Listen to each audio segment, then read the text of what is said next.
الناس الذي يوسوس في صدور الناس من الجنة والناس. அஸ்ஸலாமு அலைக்கும் வரஹ்மத்துல்லாஹி வபரகாத்துஹு. கண்ணியத்திற்குரிய எல்லாம் வல்ல அல்லாஹ் ஜல்ல ஷானஹு தஆலாவின் நல்லடியார்களே, இந்த நிகழ்ச்சியிலே உலக அதிசயம் எது என்ற தலைப்பு எனக்கு தரப்பட்டுள்ளது. இந்த தலைப்பிற்கான காரணத்தை நான் சொல்லாமலே நீங்கள் விளங்கி இருப்பீர்கள். சமீபத்திலே ஒரு நிறுவனம் உலக மக்களிடத்திலே இணையதளத்தின் வழியாக கருத்து கணிப்பு நடத்தி அதிகமான வாக்குகள் பெற்ற அடிப்படையிலே 7 அதிசயங்களை, உலகத்திலே 7 விஷயங்கள் அதிசயமாக இருக்கிறது என்று உலகத்துக்கு அறிவித்திருக்கிறது. அந்த அதிசயங்களிலே நமது நாட்டில் இருக்கின்ற உத்தரப்பிரதேசத்திலே ஆக்ரா என்ற நகரத்திலே இருக்கின்ற தாஜ்மஹாலையும் அந்த அதிசயத்தில் ஒன்றாக கணித்திருக்கிறார்கள். எனவேதான் உலக அதிசயம் என்றால் என்ன, இப்படித்தான் கணிக்க வேண்டுமா? உலக அதிசயம் என்பதிலே இதில் எப்படி நாம் தீர்மானிப்பது? இதை தெளிவுபடுத்துவதற்காகத்தான் இந்த தலைப்பு தந்திருக்கிறார்கள். முதல்ல அதிசயம் என்றால் என்ன? எந்த காரியத்தை மனிதர்களால் செய்ய முடியாமல் திணறுகிறார்களோ, இது நம்மால் ஆகாது என்ற நிலைக்கு தடுமாறுகிறார்களோ, அல்லது எந்த விஷயத்திலே மனிதனுடைய மூளை விடை கூற முடியாமல் தத்தளித்து நிற்கிறதோ, அது போன்ற காரியங்களைத்தான் அதிசயம் என்று நம்ம சொல்லுவோம். ஒரு மனிதன் சாப்பிடுகின்றான் என்றால் அது அதிசயம் கிடையாது, எல்லாரும் சாப்பிடலாம். அதுல தடுமாறி திகைத்து எப்படி இவன் சாப்பிடுகிறான் என்றெல்லாம் யாரும் அதுல தடுமாற போவது கிடையாது. அப்ப அந்த மாதிரியான விஷயங்களை உலக அதிசயம் என்று சொன்னால் நாம ஏற்றுக்கொள்ளலாம். இவர்கள் உலக அதிசயம் என்று இப்ப பட்டியலிட்டிருக்கிறார்களே, இதையெல்லாம் எடுத்து பாருங்க. இதெல்லாம் அதிசயமா? தாஜ்மஹால் என்ற ஒரு கட்டிடம் வந்து உலக அதிசயமா? நான் கேட்கக்கூடிய பணத்தை அரசாங்கம் கொடுத்தா இங்கே நானே ஒரு தாஜ்மஹாலை கட்டிடுவேன். பெரிய விஷயமா இது? அதுக்கு செலவழிக்க வேண்டிய விஷயத்துக்கு யாராவது பணத்தை கொடுத்தாங்கன்னு சொன்னா அதுக்குரிய ஆட்களை வைத்து தாஜ்மஹாலை விட சிறப்பாகவும், தாஜ்மஹால் கட்டுவதற்கு எடுத்துக்கொண்ட காலகட்டத்தை விட குறைந்த காலகட்டத்திலையும் குறைந்த ஆட்களை வச்சு, இன்னைக்கு எல்லாம் எந்திரம், குறைந்த ஆட்களை வைத்து சிறப்பா கட்ட முடியுமா? முடியாதா? பணம் தான் இப்ப வேணும். தாஜ்மஹாலை கட்டுறதா இருந்தால் என்ன வேணும்? பணம் வேணும். அதுக்குரிய வசதி வாய்ப்புகளை யாராவது செய்து தந்தால் அதே மாதிரி ஒரு கட்டடத்தை கட்டிட்டு போயிடலாம். இது ஒரு அதிசயமா? அதுலயும் பாருங்க எவ்வளவு கூறு கட்டு போய் இந்த அதிசயத்தை தீர்மானிக்கிறாங்கன்னா, தாஜ்மஹால்ங்கிறது என்ன? அது என்ன? ஒரு மனுஷனுடைய பொண்டாட்டி இறந்து போயிடுறான், ஒரு மன்னருடைய மனைவி இறந்து போயிடுறான். இறந்து போனா அவளுக்கு நினைவு சின்னம் எழுப்புறார் மன்னர். யார் வீட்டு காசுல? நம்ம காசுல, மக்களுடைய வரிப்பணத்துல. அந்த தாஜ்மஹால் கட்டிய அந்த பொருளாதாரத்தை தன்னுடைய மனைவிக்காக அவர் செலவழித்தார நினைவு சின்னம், அதுக்கு உள்ள பொருளாதாரத்தை அன்னைக்கு கங்கையையும் காவிரியும் இணைக்கிறதுக்கு செலவழிச்சிருந்தார்னு சொன்னா இன்னைக்கு இந்தியாவே ஓஹோன்னு இருக்கும். இந்த தண்ணி பிரச்சனை விவகாரம்லாம் தீர்ந்திருக்கும். அவ்வளவு பெரிய பொருளாதாரத்தையும் லட்சக்கணக்கான மக்களுடைய மனித உழைப்புகளையும் பாழாக்கி ஒரு சமாதிக்கு ஒரு மன்னன் செலவழித்திருக்கிறான் என்று சொன்னால் அது இந்த நாட்டினுடைய அவலத்தை படம் பிடித்து காட்டுமா? அது ஒரு சாதனையா? அது ஒரு அதிசயமா? என்ன இவர்கள் அதிசயத்துக்கு என்ன அளவுகள் வைத்திருக்கிறார்கள்? ஒண்ணுமே புரியல. இது என்ன அதிசயம்? அந்த இடத்துல நிக்கிறா அதிசயம் சொல்லு. நீ தாஜ்மஹாலை எப்ப அதிசயம் சொல்லணும்? இங்க பாடுறா, பூமியில இல்ல, அந்த இடத்துல நிக்குது, இத்தனை டன் இடம் உள்ளது, மேல நிக்குதுன்னா அதிசயம் திகைத்து போய் நிற்போம். இது தரையில நிக்கிறது அதிசயமா? சீனாவுல உள்ள ஒரு பெரிய செவர் இருக்குதான், அது அதிசயம். பெரிய உலகத்திலே பெரிய செவர்னு சொல்லிட்டு போகலாமே தவிர அது அதிசயமா? அதே தொகை என்னிடத்துல இருந்தால் நான் அது மாதிரி 7 சுவர் கட்டுவேனே. காசு இருந்தா அதை கட்டுறது ஒரு பெரிய விஷயமா? தரையில ஒரு செவரை பெருசா கட்டினா அதுக்கு பேர் அதிசயமா? இதுல என்னத்த அதிசயத்தை கண்டார்கள் தெரியல. ஓட்டெடுப்பு சிலை, இது அதிசயம். அது மாதிரி சிலையை அமைக்க முடியாதா? அதுக்கு உள்ளே செலவு பண்ணோம்னா அதை விட பெரிய சிலை அமைக்கலாமே. அப்ப அதிசயம்னா என்னன்னு கூட விளங்காம எவனோ பேப்பர்ல அதிசயம் எல்லாம் சேர்ந்து அதிசயம். 7 அதிசயம் உலகத்தில் இருக்கு. இதெல்லாம் அதிசயம் கிடையாதுங்க. இதெல்லாம் உலகத்தினுடைய அவலத்தை படப்பிடித்து காட்டக்கூடியது. இதெல்லாம் ஒருத்தருடைய வக்கர புத்தியை காட்டக்கூடியது. வேலையற்றவர்கள் செய்த காரியங்கள், மக்களுடைய வரிப்பணத்தை நாசமாக்கக்கூடியவர்கள் செய்த காரியங்கள், இதையெல்லாம் உலக அதிசயம் என்று அங்கீகரித்தால் இது மாதிரியான செயல்களை ஊக்குவிப்பதாகத்தான் அது அமையும். அதிசயம்ங்கிறது எது? நம்ம பார்த்தா நமக்குள்ள இருக்குங்க லட்சக்கணக்கான அதிசயம். உண்மையில் அதிசயம் தாஜ்மஹால் அதிசயம், நீதான் அதிசயம். உலகத்தில் பெரிய அதிசயம் எது? மனிதன் தான் பெரிய அதிசயம். அவனுக்கு இறைவன் வழங்கி இருக்கிற மூளை அதிசயம், அவனுடைய கண் அதிசயம், அவனுடைய காது அதிசயம், அவனுடைய நாக்கு அதிசயம். அது என்ன செய்யுதுன்னு கொஞ்சம் சிந்திச்சு பார்த்தீங்கன்னு வைங்க, அப்படி திகைச்சிடுவீங்க. என்னடா இது, எப்படி இது எப்படி நடக்குது என்று எந்த இடத்துல திகைப்போது? நம்மளை பத்தி நம்மளே சிந்திச்சு பார்த்தோம் என்று சொன்னால் நமக்குள்ள இருக்குது லட்சக்கணக்கான விஷயங்கள். லட்சக்கணக்கில் இருக்கிறதுனாலதான் இவனுக்கு தெரியல. ஒண்ணு இருந்தா தெரிஞ்சிருப்பான். எல்லாருக்கும் இருக்கிற காரணத்தினால, கோடானு கோடி கணக்கில் இருக்கிற காரணத்தினால இதெல்லாம் அதிசயம் என்று அவனுக்கு தெரியவில்லை. கொஞ்சம் சிந்திச்சு பாருங்க. இறைவன் 2 கண்களை நமக்கு தந்திருக்கிறான். இது என்ன கண்ணுங்கிறது? என்ன, இதை தராசில போட்டு எடுத்து நோண்டி எடுத்து பார்த்தீங்கன்னா ஒரு 50 கிராம் இருக்கு, அவ்வளவுதான். 50 கிராம் உள்ள நரம்பு பந்து தான் கண்ணு. நரம்பா சுத்தி இருக்கும், கோடிக்கணக்கான நரம்புகள் அதுல இருக்குது. அப்ப இந்த கண்ணுங்கிற ஒரு சின்ன இந்த பொருள் என்ன வேலை செய்யுது? ஒவ்வொரு மைக்ரோ செகண்ட்லையும் அது போட்டோ எடுத்து அனுப்பிக்கிட்டே இருக்குது. இப்ப நான் உங்களை பார்த்து பேசிக்கிட்டு இருக்கிறேன் என்று சொன்னால் கோடான கோடி பிலிம் வீடியோ ஓடிக்கிட்டே இருக்கிறது. இது அவளும் இங்க போய் ரெக்கார்ட் ஆகுது. எந்த விதமான கேசட் இல்லாம, பேட்டரி இல்லாம நான் உங்களை பார்க்கிறது பூரா ரெக்கார்ட் ஆகுது. நீங்க என்னைய பார்க்கலாம் ரெக்கார்ட் ஆகுது. அதனால தான் என்ன பண்றோம், இன்னைக்கு பார்த்த ஒருத்தரை அடுத்த வாரம் பார்க்கும்போது இவர் தான் இப்படி கண்டுபிடிக்கிறீங்க. இன்னைக்கு என்னை பார்க்கறீங்க, அடுத்த வாரம் என்னை பார்க்கறீங்க. உடனே என்ன பண்ணுது? போன வாரம் எடுத்த போட்டோ உள்ள இருக்குது. எங்க இருக்குது? பிலிம் இல்லாம, அது மாதிரி எந்த விதமான சிப்பும் இல்லாம உள்ளக்கு அந்த போட்டோ இருக்குது. இப்போ ஒரு போட்டோ எடுத்து ரெண்டையும் வச்சு கம்பேர் பண்ணி, ஓ இது அவர்தான். 25 வருஷத்துக்கு முந்தி ஒருத்தனை பார்த்து இருந்து இன்னைக்கு பார்த்தோம் என்று சொன்னால் அவன் இவன் தான் கண்டுபிடிச்சிடறமே. ஓ நீங்க இன்னாருடைய மகன் இன்னார் தானே அப்படின்னு கேட்கறீங்களே. எப்படி கேட்டீங்க? 25 வருஷத்துக்கு முந்தி உங்க கண்ணு அந்த மனுஷனை அப்படியே உள் வாங்கி பதிய வைத்துக் கொண்டிருக்கிறது. அப்ப 25 வருஷத்துல என்னவெல்லாம் மாற்றம் வந்திருக்குமோ அதெல்லாம் அப்படி கழிச்சு பாக்குது. 25 வருஷத்துக்கு முந்தி இப்படி இருந்தான், இந்த ஆளு 25 வருஷத்துக்கு முந்தின படம் எப்படி இருக்கும்னு கம்ப்யூட்டர்ல போட்டு கண்டுபிடிக்கிறாங்களே. அந்த மாதிரி கண்டுபிடித்து என்ன பண்ணுது? இவர் தான் அப்துல் காதர், இதான் பாத்திமா சொல்லுதா இல்லையா? அப்ப இந்த கண்ணுக்குள்ள நடக்கக்கூடிய அதிசயங்களை நீங்கள் பார்த்தால் இது எப்படி பார்க்குது, இது எப்படி பிலிம் எடுத்துக்கொண்டே இருக்கிறது, ஓய்வு ஒளிச்சல் இல்லாம, பேட்டரி இல்லாம அது பாட்டுக்கு படத்தை எடுத்து தள்ளிக்கொண்டே இருக்கிறது. இது அதிசயம்னு சொல்லு, ஏத்துக்கலாம். அதிசயம் உண்மையில் அதிசயம் தான்.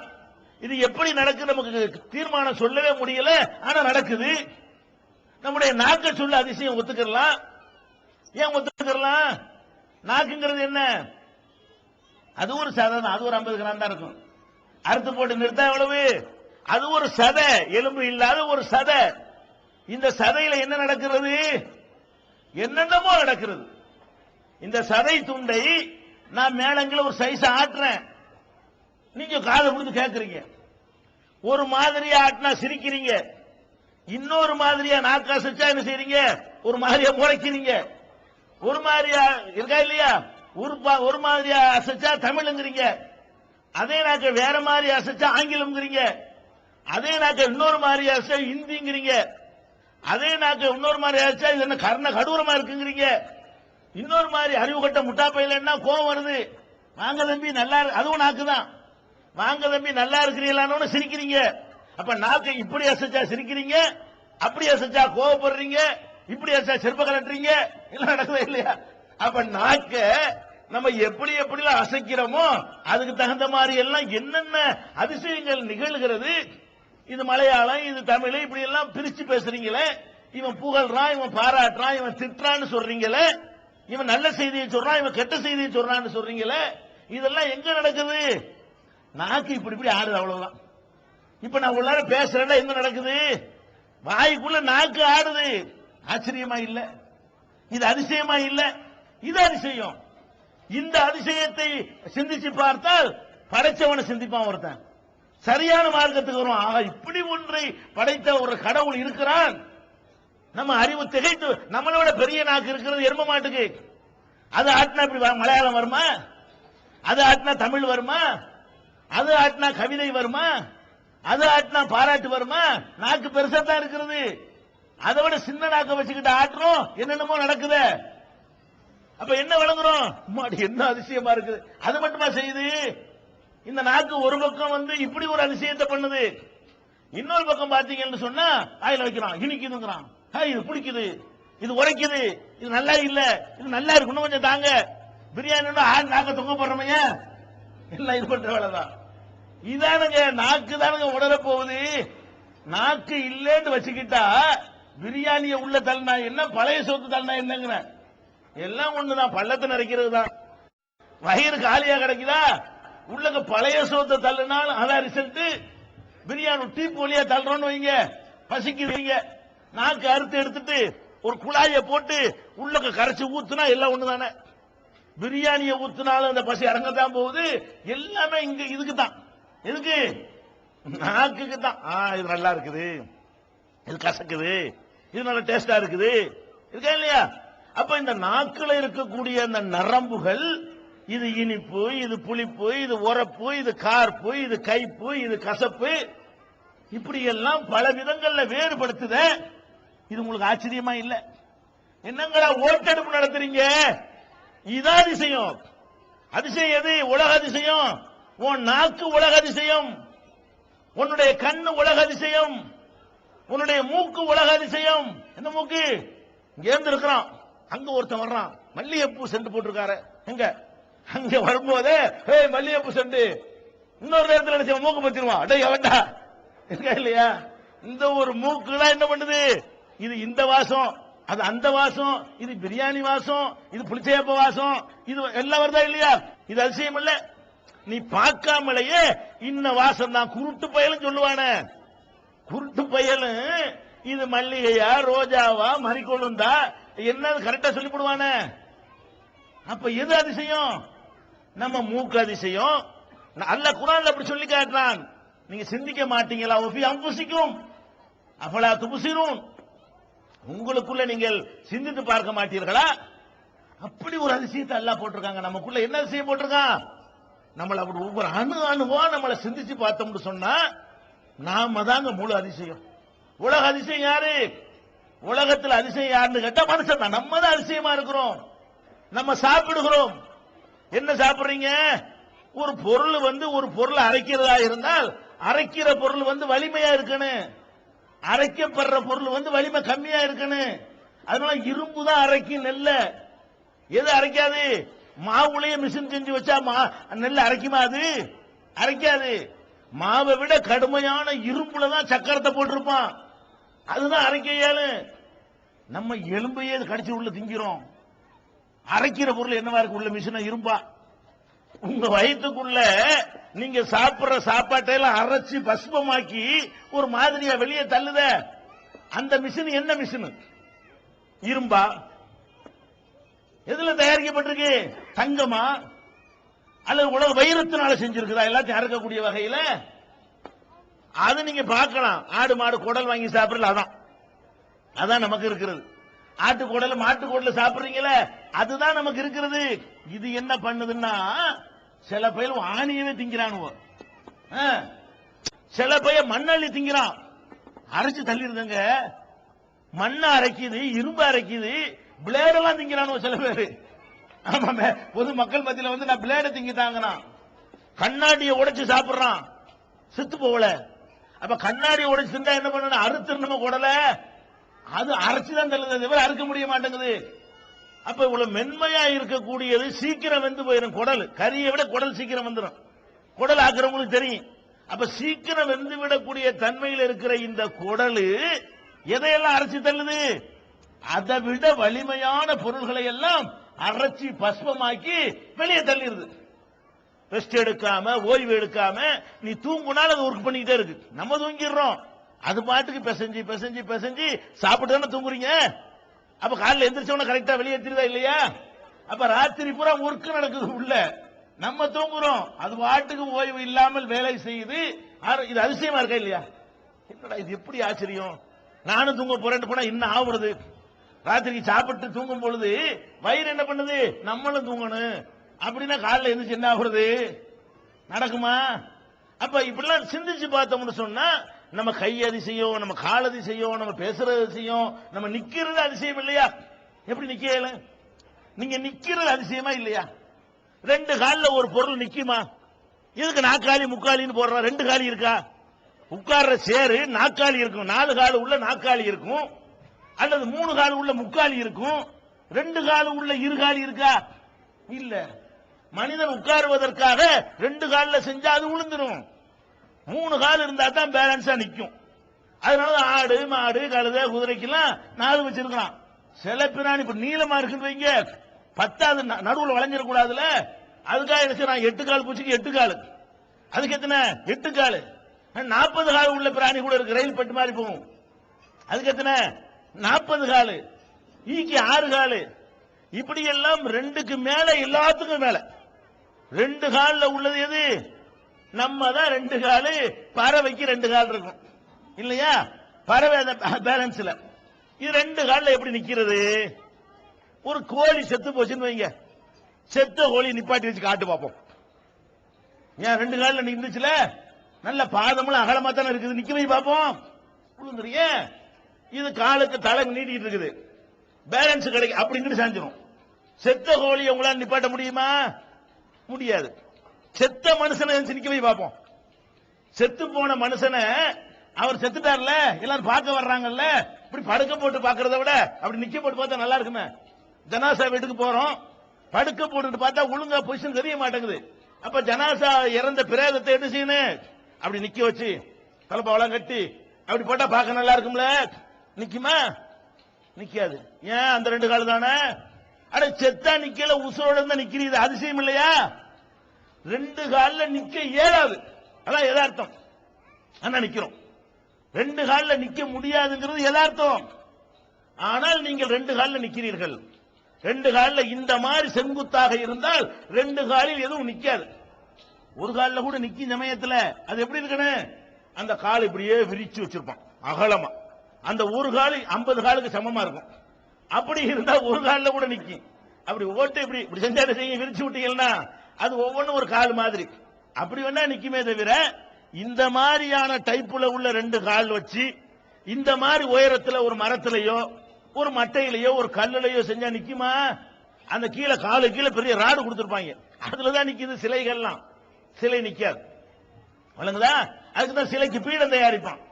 அப்ப நம்ம எப்படி நிக்கிறோம்? ஒவ்வொரு வினாடியிலையும் நம்ம பேலன்ஸ் பண்ணி தான் நிக்கிறோம். அப்ப இப்படி சாயத்தான் செய்கிறோம், இருந்தாலும் அப்படி பேலன்ஸ் பண்ணிக்கிறோம். ஒவ்வொரு செகண்டும் பேலன்ஸ் பண்றோம். நம்ம தொடர்ச்சியா பேலன்ஸ்ல நிக்கிறோமே தவிர, பேலன்ஸ் பண்ணாவிட்டால் நம்மளால நிக்க முடியாது. அப்ப ஒவ்வொரு வினாடியும் பேலன்ஸ் உங்களுக்கு விளங்குதா? சைக்கிள்ல ஒருத்தன் போறான், போய்கிட்டே இருக்கிற வரைக்கும் தான் போவான், நிறுத்தினா விழுந்துருவான். சைக்கிள்ல போய்கிட்டே இருக்கிறான், 2 வீல் நிக்க முடியாது, போய்கிட்டே தான் இருக்கு. ஆட்டோனா பிரேக் போட்டு நின்றுடலாம், சைக்கிள்னா பிரேக் போட்டா என்ன ஆகும்? காலை ஊண்டி 3 கால் ஆக்கணும். 2 வீல் 2 காலு, ஒரு காலை ஊண்டி 3 கால் ஆக்கணும். அப்பதான் சைக்கிள் நிக்கும். நான் பிரேக் போட்டு நிப்பேன்டா விழுந்துருவாரு. சைக்கிள்ல ஓடிக்கிட்டே இருக்கிற ஒரு ஆளு பிரேக் போட்டு அப்படி நின்றாருன்னா பிறண்டுருவார். 2 வீலர்ல போனாலும் பிறண்டுருவார். அப்ப நமக்கு என்ன விளங்குது? இந்த சைக்கிள்ல ஓடிக்கொண்டே இருக்கிறவன் பேலன்ஸ்ல தான் ஓடுறான். ஆனால் பழகிட்டதுனால என்னமோ ஒரு இயற்கை மாதிரி தெரிகிறது. 2 வீலர்ல ஓடுறது இயற்கை மாதிரி தெரிகிறது. ஆனால் உண்மையில் அது எதுல ஓடுது? பேலன்ஸ் அப்படி ஒவ்வொரு செகண்ட் இங்கிட்டு சாயுது, அங்கிட்டு சாயுது, இங்கிட்டு சாயும் போது இங்கிட்டு வெயிட்ட கொடுக்குறான், அங்கிட்டு சாயும் போது அங்கிட்டு வெயிட்ட கொடுக்குறான். இப்படி கொடுத்து கொடுத்து கொடுத்து கொடுத்து கரெக்ட் பண்ணிட்டு போறான். அதே மாதிரி தான் உங்களையும் என்ன செய்யறோம்? நீங்க இப்படி சாய போறீங்க, இப்படி சாயும் போது இங்கிட்டு வெயிட்ட கொடுக்குறான், அப்படி சாயும் போது நடக்கிறீங்களங்க. நடக்கிறதே எவ்வளவு பெரிய பேலன்ஸ் தெரியுமா? நிக்கிறதாச்சும் பரவாயில்ல. நடக்கிற ஒவ்வொரு செகண்டும் ஒரு காலை தூக்கிடுறீங்க, 2ல நிக்க இயலாது, 1ல நிக்க இயலுமா? ஒரு காலை தூக்குறீங்க, தூக்கணும் வெயிட் ஒரு பக்கம் தாக்குதா, அந்த காலை சின்ன காலை இப்படி வெயிட்ட கொடுத்து கொடுத்து ஓடுறான. அது அதுக்கு மேல ஆச்சரியம். அடே நீ ஓடுவது அதிசயம், நீ நடக்கிறது அதிசயம், நீ நிக்கிறது அதிசயம். எங்க போய்கிட்டு அதிசயத்தை தேடுற? தாஜ்மஹால் அதிசயமா? பெருஞ்சுவர் அதிசயமா? பைசா நகரத்து சாய்ந்த கோபுரம் அதிசயமா? ஒரு அதிசயமும் கிடையாது. அதே மாதிரி அஸ்திவாரத்தை பலமா போட்டு சாட்சி விட்டா நிக்கும். இதெல்லாம் ஒரு பெரிய மேட்டர் கிடையாது. அப்ப அதிசயம் என்பது என்ன இவங்க விளங்கல. அதிகப்படியாக இருக்கும் பொழுது இவனுக்கு தெரிய மாட்டேங்குது. நிறைய அதிசயம் இருக்கிறது. அப்ப அதிசயம் என்பது என்ன இவங்க விளங்கல. அதிகப்படியாக இருக்கும் பொழுது இவனுக்கு தெரிய மாட்டேங்குது. நிறைய அதிசயம் இருக்கிறது. அல்லாஹ்வுடைய ஒவ்வொரு ஒரு எறும்பு அதிசயம் இல்ல, அதெல்லாம் விட்டுதல்லுங்க. இந்த உலகத்துல படைக்கப்பட்டதுல நீ கம்ப்யூட்டர் அதிசயம்ங்கிற, டிவி அதிசயம்ங்கிற, கேமரா அதிசயம்ங்கிற, மைக் அதிசயம்ங்கிற, அடே ஒரு எறும்புல உள்ள ஒரு அதிசயம் இதெல்லாம் உண்டா? ஒரு ஈல உள்ள அதிசயம் இருக்கா? அதுக்கு எவ்வளவு சின்னஞ்சிறிய அற்பத்திலும் அற்பமான, அற்பத்திலும் அற்பத்திலும் அற்பமான ஒரு ஜந்து. அது என்ன செய்யுது? அதுவாக போகிறது, அதுவாக சாப்பிடுகிறது, அதுவாக இயங்குகிறது, அதுவாக இறை தேடுகிறது, அதுவாக வாழ்கிறது, அதுவாக குடும்ப வாழ்க்கையில ஈடுபடுகிறது, அதுவாக இனப்பெருக்கம் செய்கிறது. உன் மைக்கு பொண்டாட்டி உண்டா? டேய், நீ கண்டுபிடிச்ச அந்த மைக்கு புள்ள பெருமா? புள்ள பெருமா வியாபாரம் பண்ண இயலுமா? நீ கண்டுபிடிச்ச டிவி குட்டி போடுமா? இறைவன் படைத்த அனைத்துமே மற்றொன்றை உற்பத்தி செய்து, அது அதிசயம். எந்த பொருளை நீ உண்டாக்குனாலும் சரி, இன்னொன்னு வேணும்னா இன்னொன்னு தான் உண்டாக்கணும். இதை வாங்கிட்டேன், இன்னொன்னு வேணும், இல்ல இதே போதும் 6 மாசத்துல குட்டி போடணும், அப்புறம் அப்படி சொல்லுவியா? நீ வீட்டுக்கு 2 டிவி தேவைப்படுது, 2 டிவி தான் 2 தான் நீ வாங்கணும். 1 வாங்கிட்டு போய் குட்டி போட வைக்க முடியுமா? நீ படைச்ச அந்த போடியும் ஒண்ணுதான், இன்னொன்னு வேணும்னா என்ன செய்யணும்? இன்னொன்னு செய்யணும்.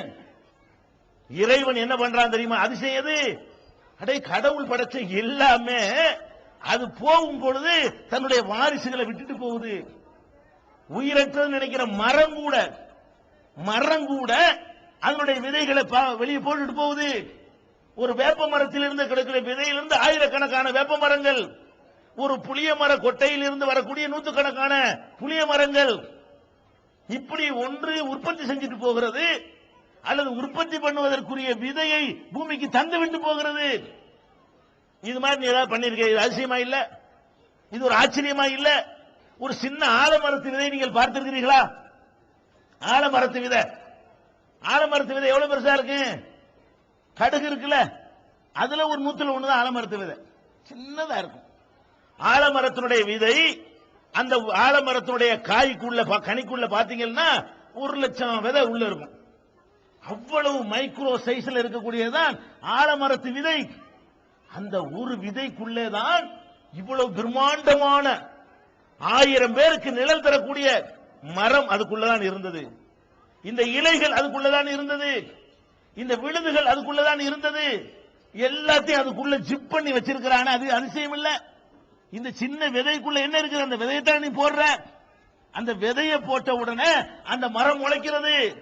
இவ்வளவு பிரம்மாண்டமான சைஸும் எதுல இருந்துச்சான்?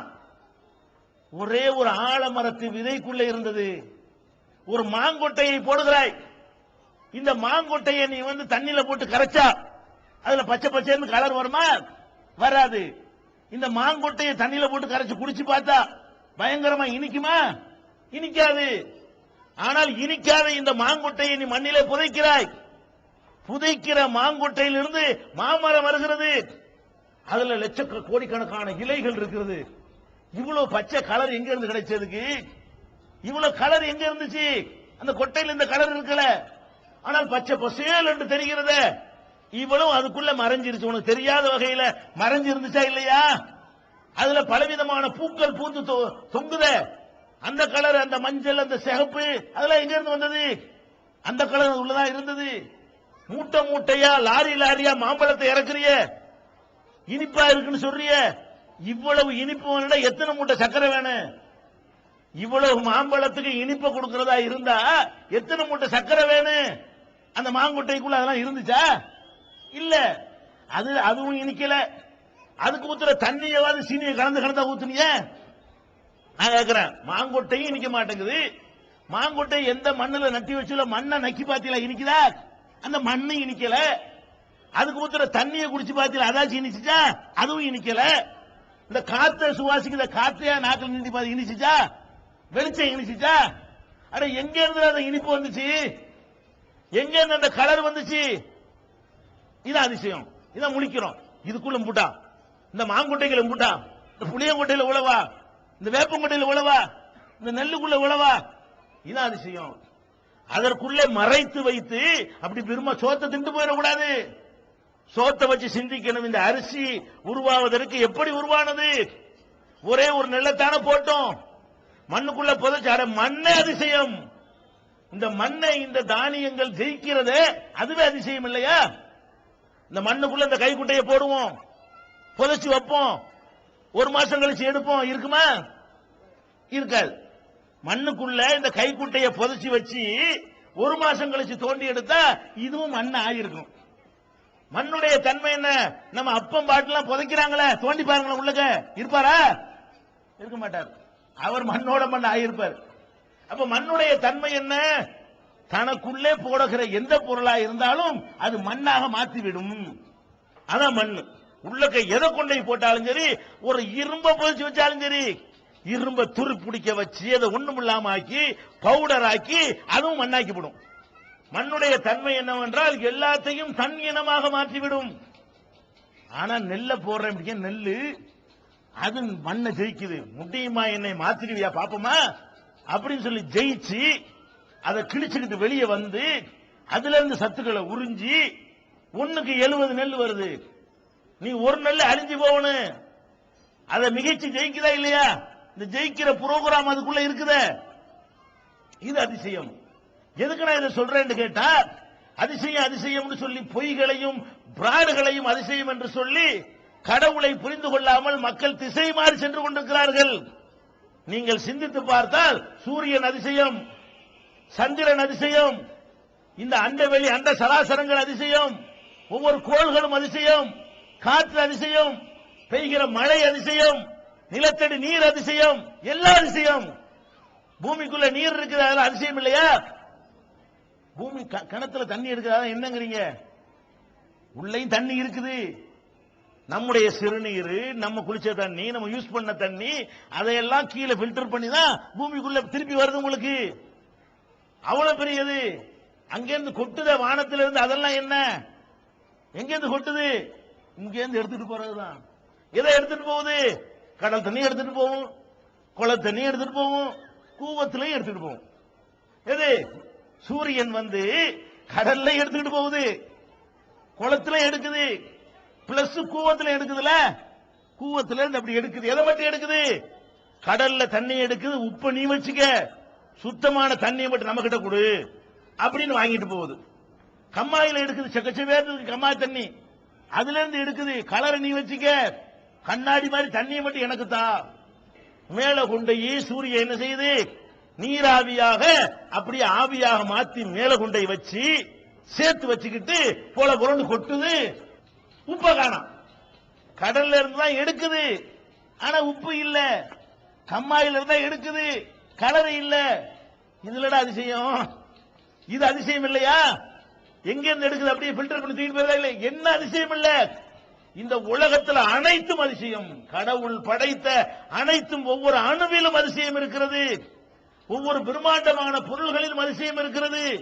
நம்ம உடம்பில் உள்ள ஒரு சின்ன ஒரு சதை துண்டை எடுத்துக்கொண்டால் அதை டெஸ்டுக்கு விட்டீங்கன்னா அதுக்குள்ள இருக்க எவ்வளவு அதிசயம். அப்ப இந்த மாதிரியான அதிசயங்களை அல்லாஹ் குர்ஆன்ல சொல்லி காட்டுகிறான். வஃபில் அர்லி ஆயாத்துல் லில் மூக்கினீன், சிந்திக்கக்கூடிய மக்களுக்கு இந்த பூமியிலே ஏராளமான அதிசயங்கள் இருக்கின்றன.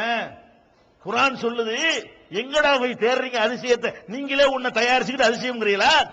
நீங்களா ஒரு கட்டடத்தை கட்டி வச்சுக்கிட்டு அதிசயம்ங்கிறீங்களா? நீங்களா ஒரு செவத்தை எழுப்பிக்கிட்டு அதிசயம்ங்கிறீங்களா? அப்படி நாம் படைச்சு விட்டுக்கிறோம் பாரு, அங்க இருக்கிற அதிசயம். எதுல அதிசயம் இல்ல சொல்லு பாப்போம். அல்லாஹ் படைச்சிருக்கிற பொருள்ல எது அதிசயம் இல்ல? அதிசயம் தாறுமாறா இருக்கிறதுனால இவன் சிந்திக்க மாட்டேங்கிறான். எதனால சிந்திக்க மாட்டேங்கிறான்? கணக்கு வழக்கு இல்லாம கிடக்குதுல. அதனால அதிசயத்தை அதிசயம் இல்லைன்னு ஆக்கிவிட்டான்.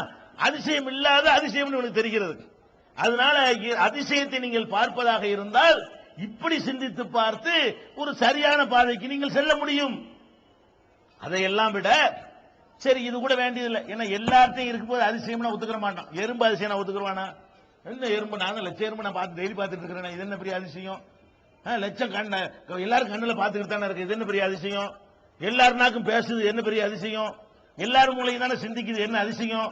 எல்லாரும் ரெண்டு காலில் நிக்கிறோம், இது என்னப்பா அதிசயம் அப்படின்னு சொல்லி அது மொத்தமே அதிசயமா இருந்தாலும் நிறைய இருக்கிறதுனால அதை இவன் அதிசயம் என்று ஏற்றுக்கொள்ள தயங்குகிறான். அப்படி தயங்கினால் ரொம்ப அரிதாக எங்கேயாவது ஒரு அதிசயம் ஒன்னே ஒன்னு இருக்குதா என்று தேடி பார்த்தால் அப்படி ஒரு அதிசயம் தான் உலகத்தில் இருக்கிறது. என்ன ஒரு அதிசயம்?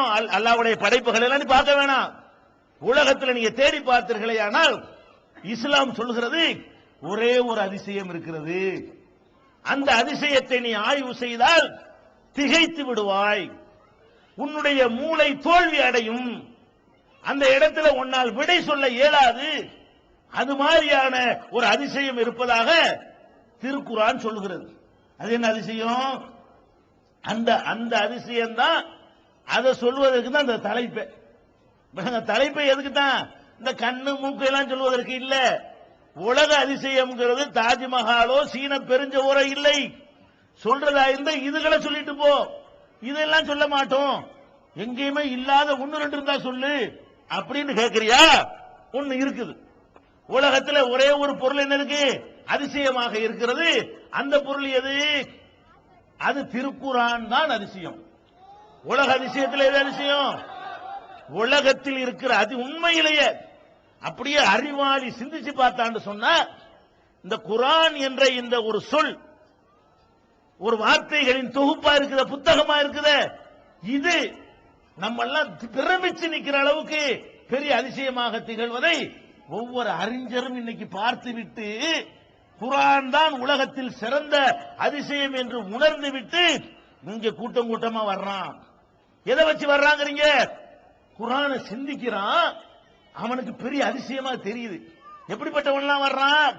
அதிசயத்தை சொல்வதற்கு முன்னாடி இந்த அதிசயம் எப்படி எல்லாம் ஈர்த்தது அத பாருங்க.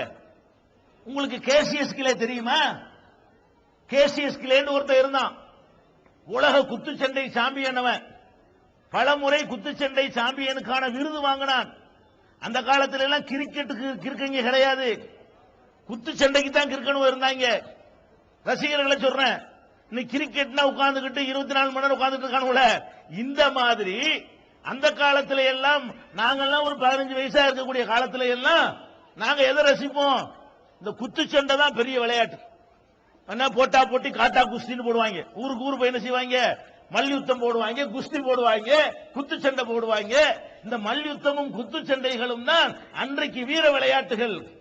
அந்த மாதிரியான காலகட்டத்தில் அமெரிக்காவை சேர்ந்த கருப்பர் இனத்தை சேர்ந்த கேசியஸ் கிளே என்பவன் குத்துச்சண்டை சாம்பியனாக வருகிறான். பலமுறை குத்துச்சண்டை பெரிய உலக ஹெவிவெயிட் சாம்பியன். அப்படி ஜெயிக்கிறான், ஒரு புகழ், உலக அளவில் ஒரு புகழ் அடைகிறான். அமெரிக்க அரசாங்கம் அவன் கருப்பாக இருக்கிற காரணத்தினால் அவனை மதிக்க மறுக்கிறது, அவனை அவமானப்படுத்துகிறது. வெள்ளையனை விட நீ என்ன கருப்பன் வசதியா என்று கேட்கிறது. அப்பதான் அவன் சிந்திக்கிறான், நம்ம எவ்வளவு பெரிய கஷ்டப்பட்டு இந்த சாதனை நம்ம நிகழ்த்தி இருக்கிறோம். விளையாட்டு வீரரா ஒருத்தன் வர்றான்னு சொன்னா அவன் நிறைய தியாகம் செய்யணும்.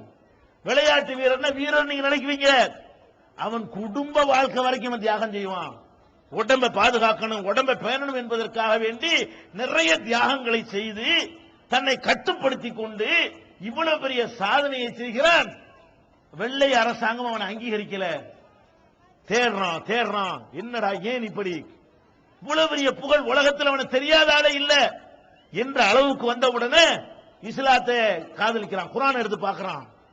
அது ஒவ்வொரு வார்த்தைகளும் ஒவ்வொரு போதனைகளும் அவனுக்கு அதிசயமா தெரிகிறது. இதை எப்படி நம்ம மிஸ் பண்ணோம்? எதையே தேடி அலைஞ்ச நம்ம இதை மிஸ் பண்ணி இருக்கிறோமே. சிந்தித்து முகமது கிளையாக அஷ்ஹது அல்லா இலாஹ இல்லல்லாஹ் சொல்லி அவன் இஸ்லாத்தை தழுவுகிறான். அப்ப எது இவனை ஈர்த்தது? எந்த அதிசயம் இவனை ஈர்த்தது? திருக்குர்ஆன் என்ற அதிசயம் அவனை ஈர்த்தது. அதே மாதிரி கேட் ஸ்டீவன்சன், அவன் ஒரு பாடகன். இப்ப மைக்கேல் ஜாக்சன் இருக்கான் பாருங்க, இவனுக்கு தெரியாத ஆள் யாராவது இருக்கிறாங்களா? இந்த மாதிரி அந்த காலத்துல ஸ்டீவன்சனை தெரியாத, அந்த காலம் அந்த காலம் தாத்தா காலம் இல்ல, நான் சொல்ல ஒரு 15 வருஷத்துக்கு முன்னாடி, ஒரு 15 ஆண்டுகளுக்கு முன்னாடி இந்த ஸ்டீவன்சனை தெரியாதவர்களே கிடையாது. அவ்வளவு பெரிய சிறந்த பாப் இசை பாடகன். அவன் பாடினால் உலகமே மயங்கும். அவனை பார்ப்பதற்கு கூட்டம் அலைமோதும். ஆண்களும் பெண்களும் அவனிடத்தில் ஆட்டோகிராப் வாங்குவதற்காக முண்டி அடிப்பார்கள். அவன் குடித்து விட்டு வைத்த பானங்களை குடிப்பதற்கு பெண்கள் கூட்டம், மேற்கத்திய பெண்கள் கூட்டம் அலைமோதும். இப்படியெல்லாம் கோடிக்கணக்கான பெண் ரசிகைகளை பெற்றவன், கோடிக்கணக்கான ஆண் ரசிகைகளை பெற்றவன், தனி விமானங்கள் வைத்து பவனி வந்தவன், கோடி கோடியாக பணத்தை திரட்டியவன். நிம்மதி கிடைக்கல, எல்லாம் இருக்கிறது, அவனுக்கு கிடைக்காத எதுவும் இல்லை. அவனிடத்தில் இருந்த பணத்திற்கும் புகழுக்கும் என்ன நினைத்தாலும் அவனுக்கு கிடைக்கும். ஒன்னே ஒண்ணு கிடைக்கல, நிம்மதி, மன அமைதி கிடைக்கவில்லை. அதுக்கு என்ன செய்ய வேண்டும் என்று அவனுக்கு திருக்குர்ஆனுடைய பிரதி கிடைக்கிறது. அதை வாசிக்கிறான், மீண்டும் வாசிக்கிறான், திரும்ப திரும்ப வாசிக்கிறான். இஸ்லாம், இந்த குர்ஆன் தான் உலகத்தில் இருக்கிற பெரிய அற்புதம் என்று விளங்கி அவனும் இஸ்லாத்தை சேர்ந்து இன்றைக்கு யூசுப் இஸ்லாமாக பெயரை மாற்றிக்கொண்டு உலகம் முழுவதும் இஸ்லாமிய பிரச்சாரத்தை செய்து கொண்டிருக்கிற காட்சியை பார்க்க இன்றைக்கும் இருக்கிறார். அவர் சமீபத்திலே பெங்களூருக்கு கூட வருகை தந்திருந்தார். அப்ப உலக நாடுகளுக்கெல்லாம் சென்று இஸ்லாத்தை அவர் பிரச்சாரம் செய்கிறாரு. அதுக்கு எது காரணம்? இந்த குர்ஆனை வாசிக்கிறாரு. அவர் என்ன எவ்வளவு பெரிய அறிவாளியா இருந்தோம், நமக்கு கிடைக்காத ஒரு பொக்கிஷமா இருக்கிறது என்று குர்ஆன் அவரை திகைக்க வைத்தது. ஆயிரக்கணக்கில் சொல்லிக்கொண்டே போகலாம். நம்ம நாட்டில் கூட ஒன்று சொல்லலாம். உதாரணத்திற்கு, யாரு?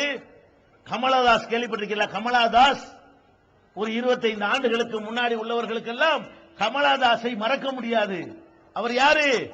அவர் சிறந்த எழுத்தாளர். பல பத்திரிகைகளில் அறிவுபூர்வமான விஷயங்களை எல்லாம் எழுதியவர். இந்திரா காந்தியுடைய காலத்திலே நோபல் பரிசுக்கு இவரை பரிந்துரை செய்கிறார். இவருக்கு நோபல் பரிசு கொடுக்கலாம் என்று இந்திராவால் பரிந்துரை செய்யப்பட்டவர் யார்? கமலாதாஸ். அவர் எழுதிய ஒரு கதை குமுதம் என்ற பத்திரிகையில் அன்றைக்கு என் கதை என்ற பெயரில் அவருடைய கதையை வாசிப்பதற்காகவே அந்த பத்திரிகை அதிகப்படியான வாசகர்களிடத்தை சென்றடைந்தது. அப்படியாக என் கதை புத்தகமா வந்திருக்கிறது. அவர் எப்படி இருந்தார்? நிறைய எழுத்தாளராக இருந்தது போல ஒழுக்க கேடுகளை நியாயப்படுத்தக்கூடியவராக இருந்தார். இன்றைக்கு அவர் எங்கே இருக்கிறார்?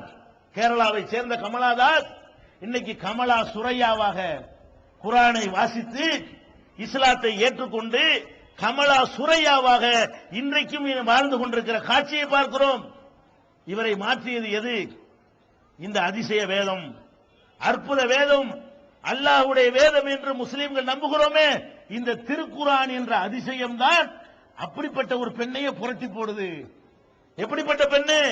முழுசாக அவிழ்த்து விட்டு ஆடைகளை வேண்டாம் என்று சொல்ற அளவுக்கு வந்த ஒரு பெண் முழுக்க முழுக்க புர்கா அணிந்து உடலை கண்ணியமான முறையிலே மறைத்துக் கொண்டவராக இன்னைக்கு நடமாடுகிறார் என்று சொன்னால், நபிகள் நாயகம் ஸல்லல்லாஹு அலைஹி வஸல்லம் அவருடைய காலத்தில் இருந்து உலகத்தை வியக்க வைத்த திருக்குர்ஆன் இன்றைய தேதி வரையிலும் அதை வாசிக்கிற அனைவரையும் ஈர்க்கக்கூடியதாக, அவங்க உள்ளத்தை புரட்டி போடக்கூடியதாக, தடம் புரண்டவர்களை சரியான பாதைக்கு கொண்டு செல்லக்கூடியதாக இந்த திருக்குர்ஆன் என்ற வேதத்தை அல்லாஹ் ஒரு பேரற்புதமாக உலகத்திற்கு தந்து இன்றைக்கும் காப்பாற்றிக் கொண்டிருக்கிறான்.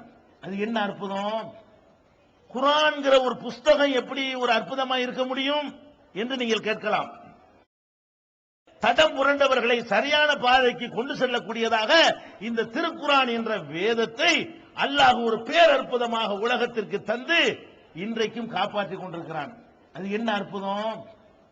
குர்ஆன்ங்கிற ஒரு புஸ்தகம் எப்படி ஒரு அற்புதமா இருக்க முடியும் என்று நீங்கள் கேட்கலாம். என்ன அற்புதம் கேட்கிறீங்களா? பொதுவாக ஒரு அற்புதத்தை உங்களுக்கு சொல்கிறேன். ஒரு மனிதன் பெரிய உலகத்தில் அவனுக்கு மிஞ்சின அறிவாளி இல்லை என்று வைத்துக் கொள்ளுங்கள். அப்படிப்பட்ட ஒரு மனிதன் ஒரு புஸ்தகத்தை எழுதுகிறான், ஒரு தத்துவத்தை எழுதுகிறான். அந்த புஸ்தகம் ஒரு 100 வருஷத்துக்கு பிறகு வாசித்து பார்த்தால் அனைத்தும் சரி என்று சொல்ல இயலுமா? சொல்ல இயலாது. ஒரு புஸ்தகத்தை நான் எழுதுறேன், நான் எழுதும்போது எப்படி எழுதுவேன்? என் காலத்துடைய அறிவுக்கு ஏற்றவாறு எழுதுவேன். என் காலத்தில் என்ன கண்டுபிடிக்கப்பட்டிருக்கிறதோ அதுக்கு தகுந்த மாதிரி நான் எழுதுவேன். 100 வருஷத்துக்கு பிறகு வேற ஒன்ன கண்டுபிடிச்சிருவாங்க. நான் சொன்னது என்னவாயிரு 90% தப்புன்றுவாங்க, இல்லாட்டி 75% தப்புன்றுவாங்க, அல்ல குறைஞ்சது 10% தப்புன்றுவாங்க. பிந்தி வர்றவன் எந்த ஒரு புஸ்தகமும் பல நூற்றாண்டுகளுக்கு பிறகு இது பொருந்தும் அப்படின்னு சொல்லக்கூடிய தகுதியில இருக்கவே முடியாது. நம்ம இந்தியாவுடைய அரசியல் சட்டத்தை எடுத்துக்கிறங்க. இந்தியா சுதந்திரம் அடையும் பொழுது நம்ம நாட்டுக்கு ஒரு அரசியல் சட்டத்தை உருவாக்கினார்கள். யார் உருவாக்கினா? நம்மள மாதிரி கை நாட்டுகளா? இல்ல, பெரிய பெரிய அறிஞர்கள் எல்லாம் கூடி உண்டாக்குறாங்க. இந்தியாவுடைய அரசியல் சட்டத்தை உருவாக்கியவர்கள் யாரு? பெரிய பெரிய அம்பேத்கர் மாதிரி பெரிய பெரிய வல்லுநர்கள் எல்லாம் கூடி ஒரு பெரிய குழுவே திரண்டு ஒவ்வொன்றையும் வரிக்கு வரி வார்த்தைக்கு வார்த்தை அலசி ஆய்வு செய்து உலக நாட்டு சட்டங்களை எல்லாம் கரைச்சு குடிச்சு இதுதான் இந்தியாவுடைய சட்டம் அப்படின்னு அரசியல் சாசனத்தை உண்டாக்குனாங்க. யாரு? நம்ம நாட்டில் வாழ்ந்த பேரறிஞர்கள். இப்ப 60 வருஷம் தான் ஆகுது. நம்ம அரசியல் சாசனத்தை 500க்கு மேல திருத்தி விட்டாங்க. 60 வருஷத்துல 500 தடவை திருத்தினா என்ன விளங்குது?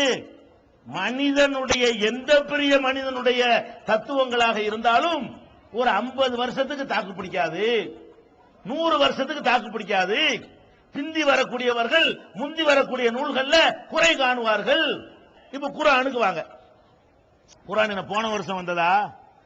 குர்ஆன் உலகத்துக்கு 10 வருஷம் தான் ஆகுதா?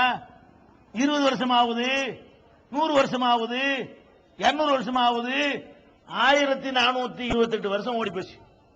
குர்ஆன் உலகத்துக்கு எவ்வளவு காலாச்சு? ஹிஜ்ரியா 1428, ஹிஜ்ரிக்கு முன்னாடி ஒரு 13 சேக்கணு குர்ஆன் வர ஆரம்பிச்சு பாத்தீங்கன்னா இந்த ஆண்டு பார்த்தா 1430-35 வருஷம். எது குர்ஆன் இந்த உலகத்துக்கு தரப்பட்டு 1400 வருஷங்களை தாண்டி விட்டது. இந்த குர்ஆன் என்பது 14 நூற்றாண்டுக்கு முந்தி முகமது நபி இது கடவுளுடைய வார்த்தை நமக்கு தர்றாரு. முகமது நபி சொந்தமா எழுதியிருந்தார் வைங்க, அது எப்படி இருந்திருக்கு? அந்த காலத்து அறிவுக்கு தகுந்தவாறு தான் அந்த வேதம் இருக்கும். இப்ப எடுத்து பார்த்தா என்ன இருக்கு? நீ வேண்டா கொண்டுட்டு வா, 14 நூற்றாண்டுக்கு முந்தைய எழுத எல்லா புஸ்தகத்தையும் கொண்டுட்டு வா. நான் 14,000 தப்பு நான் கண்டுபிடிச்சு சொல்றேன். 14 நூற்றாண்டுக்கு முந்தைய 1400 வருஷத்துக்கு முந்தைய எழுதின எந்த புஸ்தகத்தையும் கொண்டுட்டு வா. இன்றைய விஞ்ஞானத்தில் ஆய்வு செஞ்சு பார்ப்போம், அறிவியல் கண்டுபிடிப்போடு ஆய்வு செஞ்சு பார்ப்போம், மருத்துவர்கள்ட்ட கேட்டு ஆய்வு செஞ்சு பார்ப்போம், வரலாறு ஆய்வு செஞ்சு பார்ப்போம். ஒவ்வொரு கோணத்திலே ஆய்வு செய்யும் பொழுதும் அவ்வளவும் தப்பு தப்பா இருக்கும். 14 நூற்றாண்டுக்கு முந்தி உள்ள விஷயங்கள் நிச்சயமா தப்பா இருக்குமா இல்லையா? இப்ப குர்ஆனை பொறுத்த வரைக்கும் 14 நூற்றாண்டு கடந்துருச்சுல, இப்ப சேலஞ்ச் பண்றோம். இது அற்புதம். நீ குர்ஆனை எடுத்துக்க, இதை படித்து பார்த்து இந்த காலத்திற்கு இது பொருந்தாது. சூரியனை பற்றி குர்ஆன் இப்படி சொல்கிறது, அப்படி கண்டுபிடிக்கல, மாத்தி கண்டுபிடிச்சிட்டாங்கன்னு சொல்லு. சந்திரனை பற்றி குர்ஆன் இப்படி பேசுது, ஆனால் இப்ப கண்டுபிடிச்சது வேற மாதிரி இருக்குன்னு சொல்லு பார்ப்போம். மழை பெய்வதை பற்றி குர்ஆன் இப்படி சொல்லுகிறது, ஆனால் இப்ப வேற மாதிரி கண்டுபிடிச்சிட்டாங்கன்னு சொல்லு பார்ப்போம். ஒரு கருவிலே குழந்தை வளருவதை பற்றி குர்ஆன் பேசுகிறது, இல்ல இது பொய், இப்ப வேற மாதிரி கண்டுபிடிச்சிட்டாங்கன்னு சொல்லு பார்ப்போம். மொத்த குர்ஆனையும் உலகத்தினுடைய ஒட்டுமொத்த பரிசீலனைக்கு தர தயார். இறைவன் தந்து விட்டான். எப்படி தந்துட்டான்? இந்த அப்படி அப்புறம் தான் கொண்டு வாடா, சேலஞ்ச் வாடா, அல்லாஹ் கூப்பிடுறான். வா, உலக சந்தேகம் இருந்தால் ஃபாத்து பி சூரத்தின் மின் மிஸ்லிஹி, இதில் உள்ளது போன்ற ஒரு அத்தியாயத்தை உன்னால் கொண்டு வர இயலுமா? குர்ஆன் கேட்கிறது. அப்ப குர்ஆன் நம்ம வாசிக்கும் போது எப்படி வாசிக்கிறோம்? என்னடா அவ்வளவு 6000க்கு மேற்பட்ட வசனங்கள் இருக்கிறது, ஒரே ஒரு வசனத்தை எடுத்து இது விஞ்ஞானத்துக்கு மாத்தம், இது மருத்துவத்துக்கு மாத்தம், இது கண்டுபிடிக்கப்பட்ட சிறந்த தத்துவத்துக்கு இது மாற்றம், இது இந்த காலத்துக்கு பொருந்தாது, அது அந்த காலத்துக்கு பொருந்த அப்படின்னு சொல்லி அறிவுபூர்வமாக உலகத்தில் யாராலும் நிரூபிக்க ஏண்டதா ஏழுமான்னா முடியவே முடியாது. ஃபர்ஸ்ட் விஷயம் என்ன? எது அற்புதம்?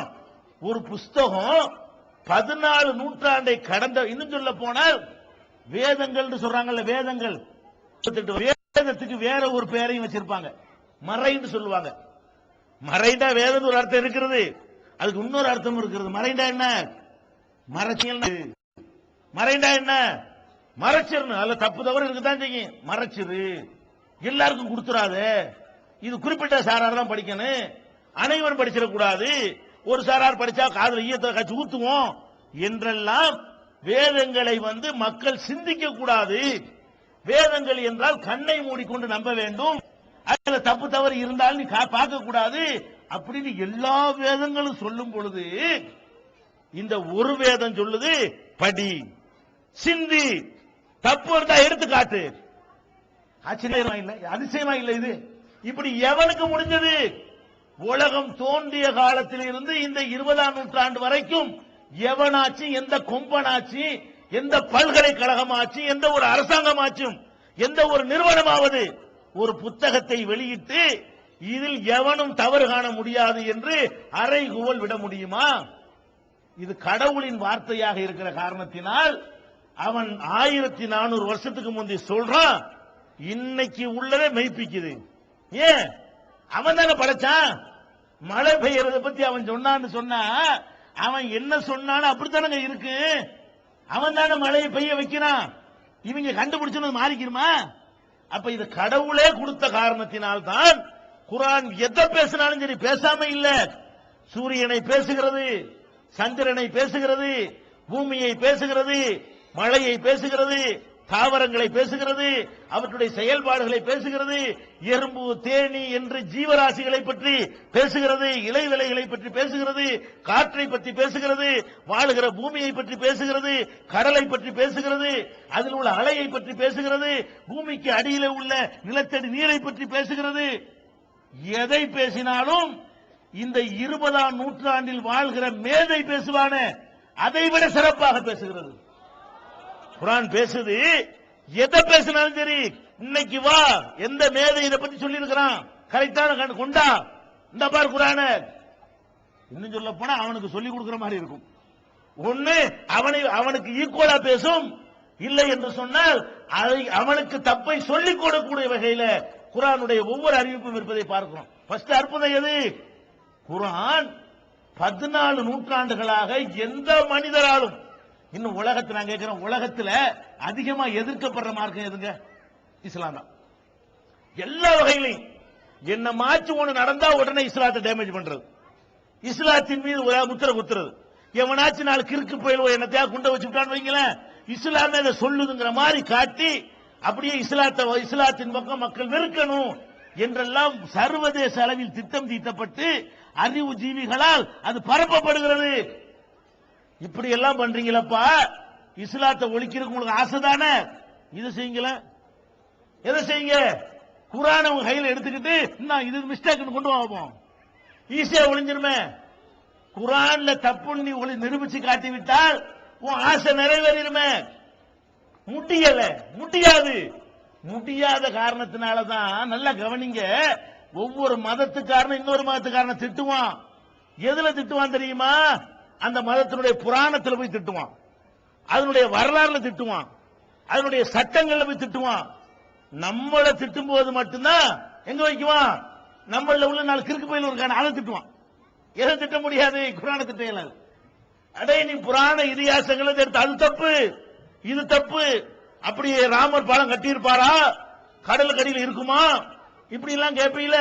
அப்படி எல்லாம் நீ கேட்கக்கூடிய நீ இஸ்லாம் சொல்லக்கூடிய விஷயத்துல அப்படி ஒரு கேள்வி எழுப்ப இயலுமா?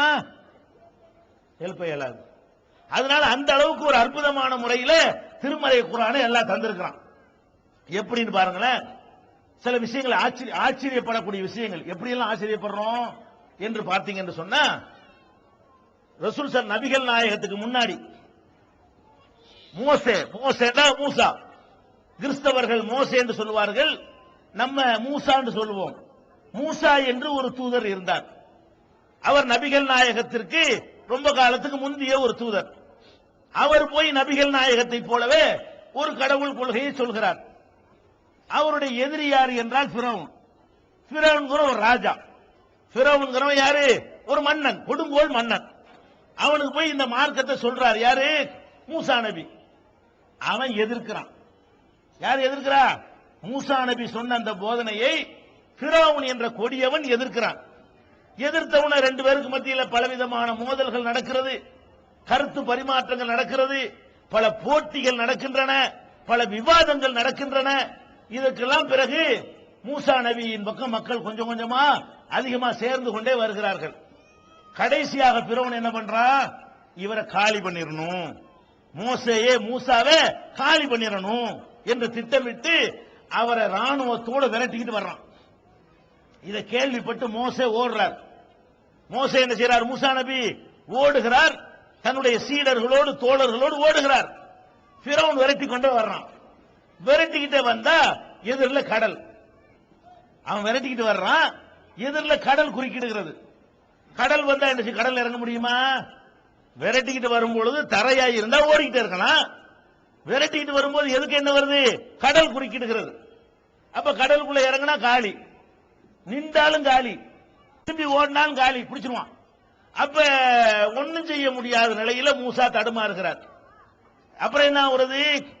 இறைவன் உத்தரவு வருகிறது, உன்னுடைய கைத்தடியினால இந்த கடலை அடி, அது இரண்டா பிளக்கும். கடல் பிளக்கிறது. மூசா நபி என்ன செஞ்சிட்டாரு? அவரும் அவருடைய கூட்டத்தார்களும் கடல் அப்படி பிளந்து வழி விடுகிறது, உள்ள நுழைஞ்சு தப்பிச்சு வந்துட்டாங்க. இதை நீங்க பார்க்கும் பொழுது இது பைபிளும் இந்த கதையை சொல்கிறது. இந்த கதையை அடிப்படையாக வைத்து 10 கமாண்ட்மெண்ட்ஸ் பேர்ல அந்த காலத்திலே ஆங்கில சினிமாவெல்லாம் வந்திருக்கிறது. இந்த கதையை, இந்த மூசா நபியுடைய பைபிள் கதையை அடிப்படையாக வைத்து அது தமிழில் கூட 10 கட்டளைகள் என்ற பெயர்ல ஒரு 25 வருஷத்துக்கு முன்னாடி அது சினிமாவாக கூட உலகத்தில் அன்றைக்காதான் பெரிய சாதனை, அதிகமான வசூலை குவித்த படம் என்றெல்லாம் அதுக்கு பேர் இருந்தது. இது பைபிளும் சொல்கிறது இந்த சம்பவத்தை, குர்ஆனும் சொல்கிறது.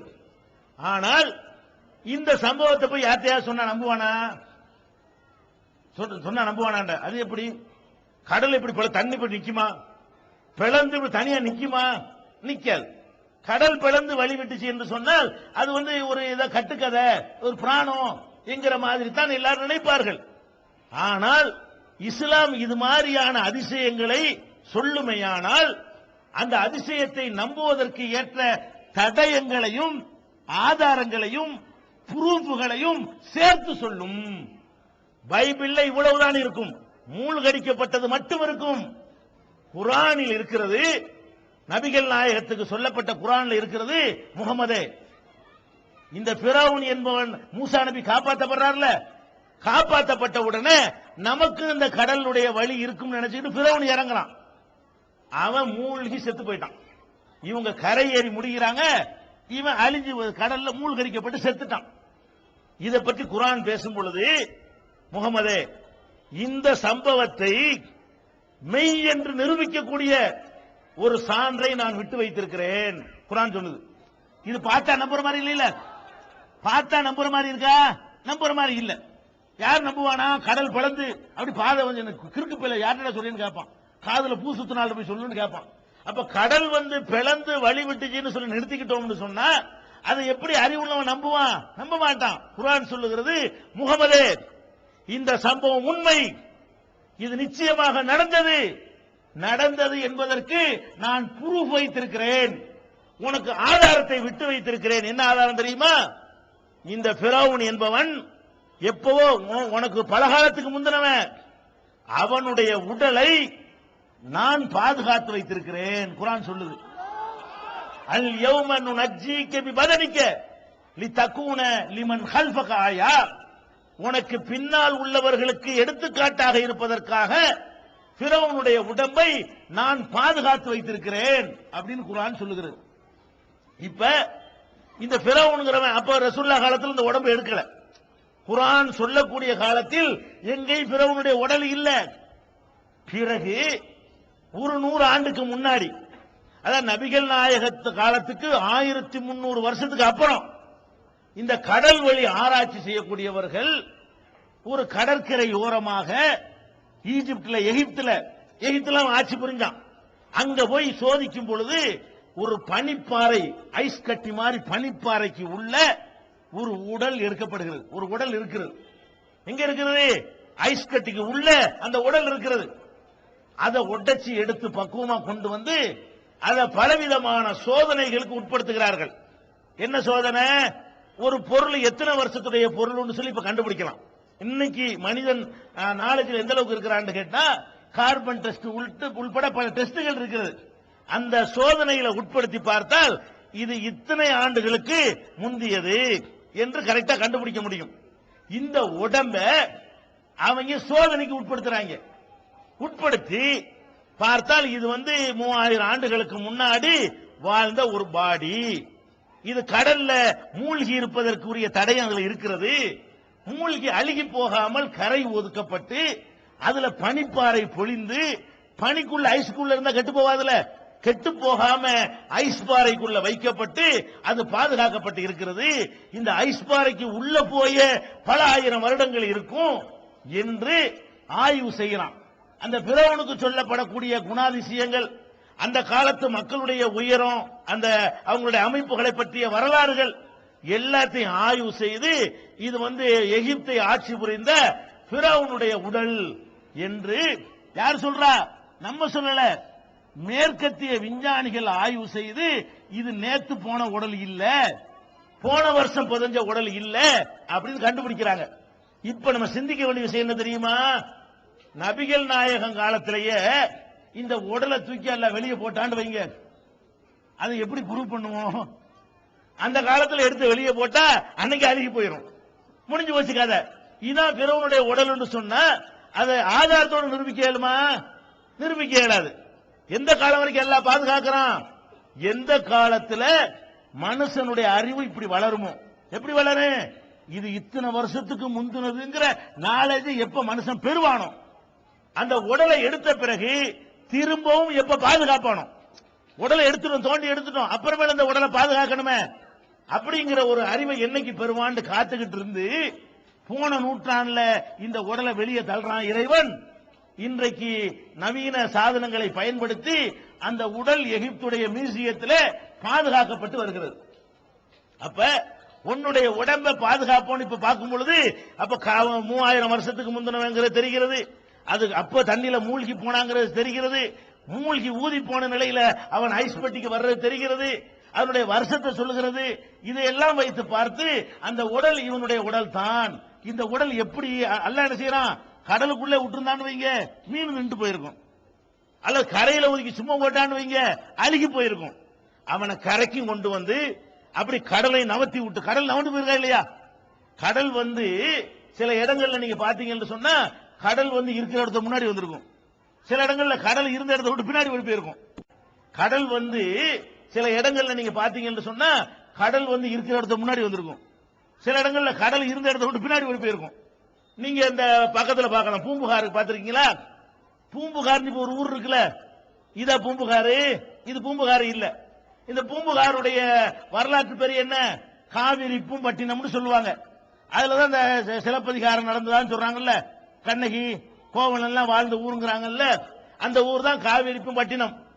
அந்த ஊர் ஒரு காலத்துல வெளியில இருந்துச்சு. கடல் முன்ன வந்து இப்ப ஊரே கடலுக்குள்ள இருக்குது. கடலுக்குள்ள இறங்கி பாத்தீங்கன்னா உள்ள வீடுகள்லாம் இருக்கும்.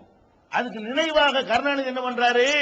அந்த ஊருக்கு முன்னாடி பூம்புகார்னு ஒன்று உண்டாக்குனாரு. இது பூம்புகார் அல்ல. பூம்புகார் அவர் சினிமா எடுத்த காரணத்தினால பூம்புகார்ங்கிற பேர்ல ஒரு சினிமாவை எடுத்தாரு. அதனால அவர் தன் பேர் நிலைக்கணுங்கிறதுக்காக வேண்டி அந்த செத்து போன ஊரை என்ன பண்ணாரு?